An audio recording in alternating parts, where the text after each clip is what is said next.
Today's demo video is going to focus on the 4 other surface decoration techniques that you can use to incorporate imagery, text, and design both onto the interior and exterior of your vessel. Most people are going to put stuff on their exterior. Some people may put stuff on their interior.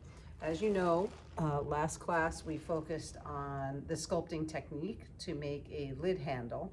You can also use the sculpting technique to add 3-dimensional imagery to the exterior or even interior of your vessel.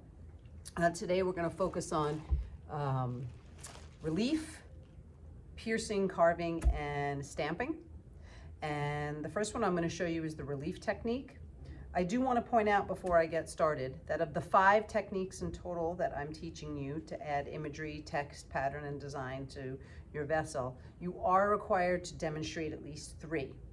You're welcome to use 4, you're welcome to use all 5, but if you use less than 3, it will affect your grade for the course. So you're supposed to demonstrate that you understand at least 3 of those techniques. So the relief technique that I'm going to be teaching you, and by the way, I do have a handout. I'm going to give you guys a copy of it. It explains each of these techniques. The relief technique is cutting out text and images from thin slabs of clay and then attaching them to the clay surface. So I'm going to show you some examples today of relief on other projects. This was a bowl. It's unpainted, unglazed, and it uses the relief technique. So you can see that the letters for the word relief are actually flat, thin pieces of clay that have been slip scored and attached. This was a bowl project I did with my kids in the past, and the pizza slices as well as the decorations on the pizza are all using the relief technique. So just to kind of give you a visual. So what I want to do around my vessel, right, it's smoothed out, it's leather hard, what I want to do around my vessel is I want to show the Shawangunk ridge line. I'll show you, I traced it out. All right, it's the mountains near where I live. I live in the Wallkill, New Paltz area, and I can see this ridge line from my living room window. And I want to incorporate that onto the exterior of my vessel. You don't have to draw it out first, but it is helpful when you're doing relief, since you are doing flat, thin pieces of clay. It is helpful to trace it out on tracing paper, and I do have tracing paper in the center of the room. So what I'm going to do is I'm going to make available to you guys in the center table canvas. You can see me working on canvas right now. This is so I can roll out my clay and it won't stick, because if you roll out the clay directly on the table, it might stick. And then I have thickness strips, okay? These are really thin thickness strips. They're 1/8 of an inch. I did put out some thicker ones, 1/2 inch and 3/8 inch, right? Those are more if you're making a lid handle and you want thick, flat clay. But if you are putting 3-dimensional flat images sticking out of the side of your vessel, you really don't want it much thicker than 1/8 of an inch, okay? So I'm laying these thickness strips on either side of my piece of canvas. I'm taking some wedged clay that I already have, and I want to right now at least trace out the shape of this bottom cliff. Okay, it's 2 like mountain lines or cliff lines overlapping one another. So I'm going to make sure that the clay that I roll out is kind of a long piece. So I'm putting it on the canvas. I have my 1/8 inch thickness strips on either side, and I'm going to take a rolling pin and I'm going to roll out the clay. And I want to roll out the clay carefully. If I go too hard, too fast, the clay will end up curling. You can see it curling like that, and I want to try to avoid that. If you happen to notice an air bubble appear as you are rolling out the clay, it happens occasionally, you can simply pop it, push the air out. All right, I'm going to move it over. And how do I know when I'm done rolling out this piece of clay? Well, I can look down here and notice that the wood of the rolling pin is touching and rolling across the wood of the thickness strip. If it's raised up, then I know I haven't finished rolling out my clay. All right, so now I have this long, flat piece of clay. And I can use a knife or a small cutting tool. You see I have this little blade here. I keep them on the top of the tool drawers. And I can cut out various flat shapes that are three-dimensional and attach them to the outside. The thing is this clay is now very soft, right? It's plastic. And I don't really want to try to cut out any shapes of this while it's plastic. So I'm gonna go put this in front of the fan and grab another piece that I pre-rolled and bring that over. Okay, so here's another thin 1/8 inch piece of clay that I pre-rolled out. It's a little bit more leather hard. It's not super floppy like it was, the other piece was. So now this is a piece from which I can cut stuff out of. So I'm gonna move the rolling pin and the thickness strip over, and I'm going to cut out a section of my first cliff here, my first mountain.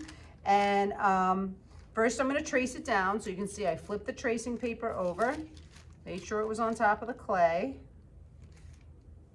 And I'm gonna just do it in sections, especially because we're going around the vessel. So I'm just drawing that line. So if you were drawing a letter or a number, you would trace it out. I know that it ends here. Okay. So now when the pencil pressed down on the clay, it made a thin impression. So I know where to cut. All right. Now I'm going to take the blade, and my clay is a little bit more leather hard now, so it's a little bit easier for me. And I think I'm going to take a ruler, and I'm going to cut the bottom nice and straight. This is just a section of my first mountain. I can add more sections as I go around my vessel. I'm going to take the excess clay that I don't need. I could put it in my slip cup. I could wrap it back up and put it with my wedge clay to be used later, but I do have to realize it's not super mushy right now because it did get leather hard. I'll put it with my wedge clay wrapped in a wet t-shirt. So now I know I can take this, move this over, and I'm able to put this around my vessel. And I'm just kind of checking it out. I'm gonna have another ridge line above it. So this is a little bit big for my vessel, so I'm actually gonna go ahead and cut off some more. So you can make adjustments. I don't want the clay to go too far down. Okay, and I'll have to cut other sections of my ridge line to connect and go around the other side, but this is great for what I want to do, and I want it to go kind of on the low part of my vessel. And now, just like any time I'm working with clay that's leather hard, I need to slip and score it. I do want to point out that even though my clay is leather hard, because it's so thin, it has some flexibility to it. If you go to bend a piece of clay and wrap it around your vessel and it starts cracking, you can simply take a spray bottle and just spray a little bit of water on it, and that should help soften the clay a bit and make it more easily pliable so you can put it around your vessel. So I'm going to score the surface of my clay where I know I'm putting this, and I'm just going to put damp t-shirt underneath. I have my donut there. I'm going to score this whole area.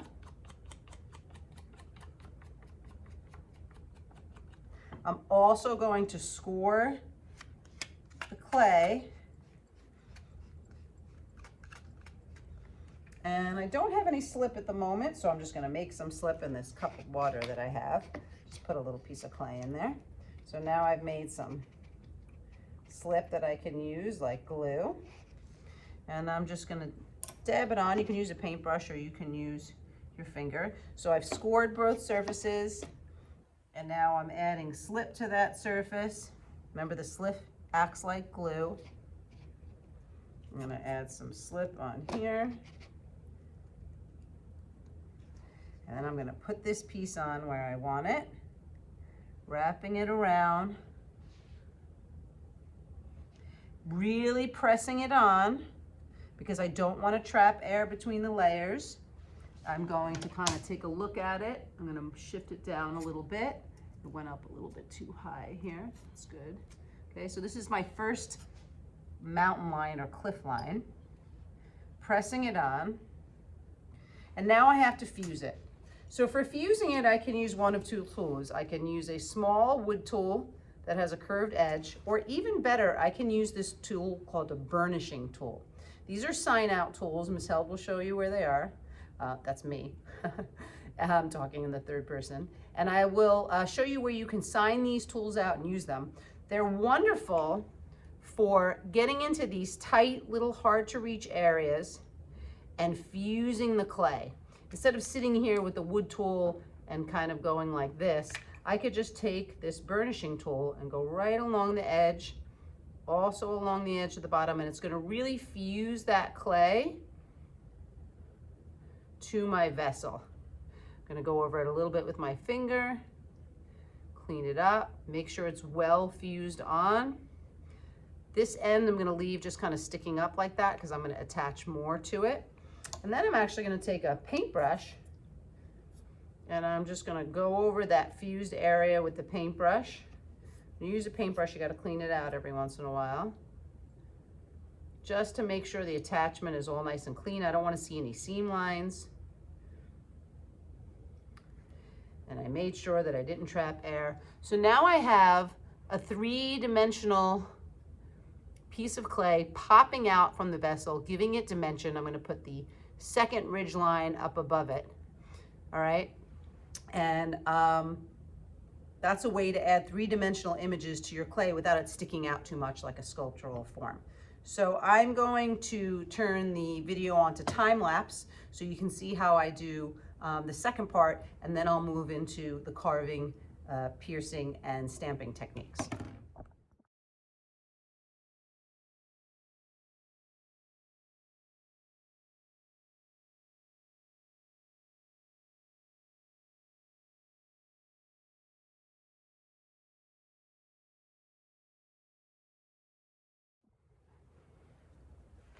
So I have gone ahead and used the relief technique to attach two sections of the ridge line that I'm trying to create, to show one mountain and then another mountain behind it with the tower on it.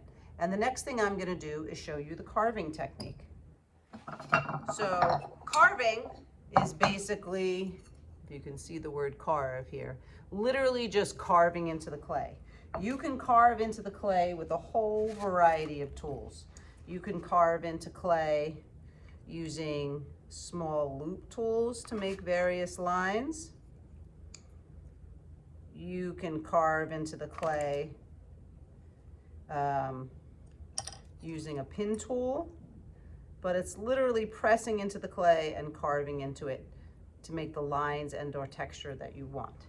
I want to make this mountain look slightly in the background. So what I'm going to do is I'm actually going to take a small loop tool. I'll use this one. And I'm going to go in here and I'm actually going to carve away. Right, we talked about subtractive sculpture in the last class. I'm going to carve away some of this clay. So this is an 1/8 inch thick piece of relief clay. And I'm actually going to carve a little bit of it away, and I'm going to leave some of that texture that I'm carving in the clay. I'm not going to try to smooth it out and clean it up. I'm trying to make this look like the cliffs by the Shawangunk Mountains. Right? The Shawangunk Mountains are the cliffs. And they have this beautiful rock face, granite rock. So actually this carved texture that I'm putting into it is not only making this section of the mountain look a little bit further behind than the relief piece that I put in front of it, but it's also adding that texture that I want to make it look like a rock or granite cliff. So carving can be used, maybe you're carving eyes into your animals that you're making. So for example, on this squirrel, I had to carve out an eye socket and then use additive sculpture to sculpt a little eyeball to put in. So there's lots of different ways to use carving, but the basic definition of carving is just digging into the clay and removing clay to create an image lines, texture, right? So I'm not carving away my tower, that I want to leave, but I'm definitely carving and removing some of the clay all along this ridge line to create that look of granite or rock, and also to make it look like it's a little bit further behind the mountain that's in front of it. So I'm just kind of going in, and you can experiment with different tools to get the look, the carved look that you want. Okay, you want to be careful when you're carving into your vessel. You never want to carve the clay down too much. Remember, we're aiming for a general thickness of 3/8 to a 1/2 inch, right? So you don't want to start carving into your project and then poke a hole through the whole thing. You can see I'm starting to get that rock texture, all right? So that's carving. Stamping is pressing into the clay and making an impression. So I'll show you on a little practice piece here, okay? You can see I stamped the word stamp into this bowl. So I have lots of letter stamps that you can use if you're stamping text. But stamping can also be stamping texture. Literally pushing objects or stamps into the clay. This is a star shape. And making texture, pattern, or image by simply pushing tools. You could use your fingertips into the clay, and you can experiment, right? Get all different textures. So on this lower mountain, I want to create a stamp texture that looks a little bit like grass and trees. I want it to be sort of a rough texture. So I'm going to take this wire brush tool and I'm going to stamp it into the clay, and I'll hold it up for you guys in a minute. I'm going to do it a little bit at the top here too, above the rocks, because I know there's some grass at the top of this one too.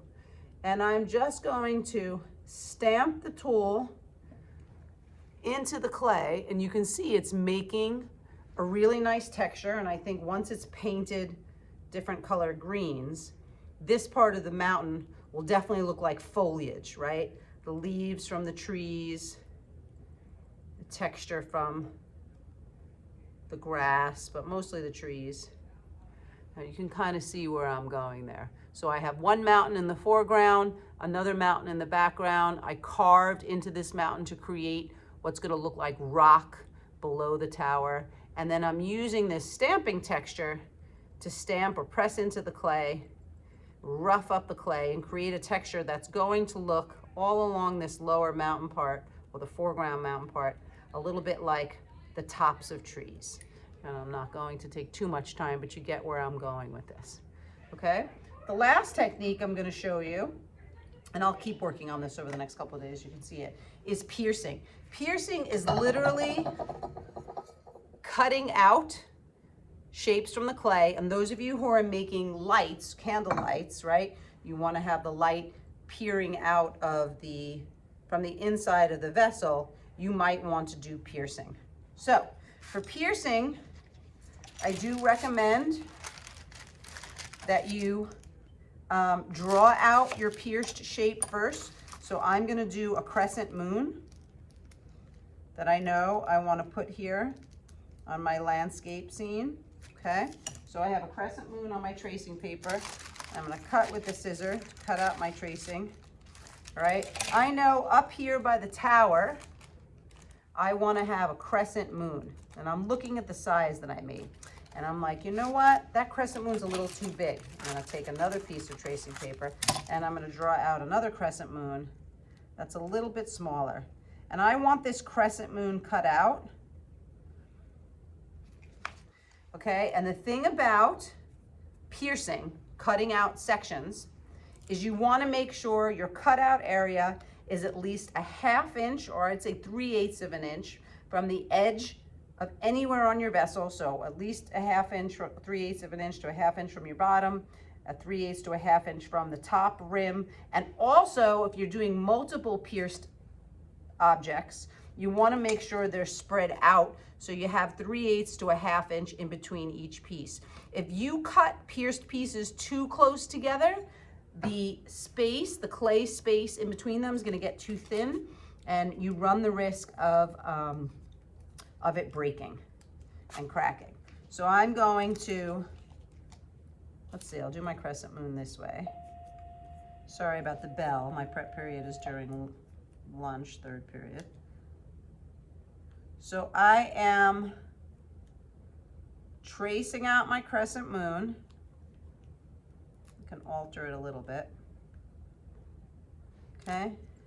It made a small shape on there that I can see. Now, if I wanted to, I could use the carving technique to carve that out, but I actually want to have this as an opening in my clay. I'm taking a small blade, and I'm literally going to cut through my clay until I can pop this crescent moon right out of my vessel. And I'm mindful that I'm at least 3/8 to a 1/2 inch from the top edge. And because I'm not cutting out any additional pierce shapes, I don't have to worry about this shape being close to any other pierce shape. But if I was, say, doing stars or something like that, I would have to make sure they weren't too close together, that they were at least a 1/2 inch to 3/8 inch apart. So it's a little tricky cutting through because I got to get all the way through to the other side. And this knife isn't quite big enough, so I'm going to have to cut a couple times. And then lift the clay out. So you can see I kind of started to lift the clay out, and then I'm gonna have to do a second cut to cut through the other side. This isn't a super big blade. I have X-Acto blades that might be a little bit bigger, and I will find those and bring those for you guys. It might be a little bit easier to cut pierced objects with those X-Acto blades. So now I'm lifting the clay out, and you can see I'm actually starting to pierce through to the other side. So it's gonna take a couple tries. And now I can see that I'm coming through the other side into the interior of my vessel. I'm just scooping it. So this is going to give me a pierce shape. So if I put a candle inside my vessel, I'm going to use the scoop side here.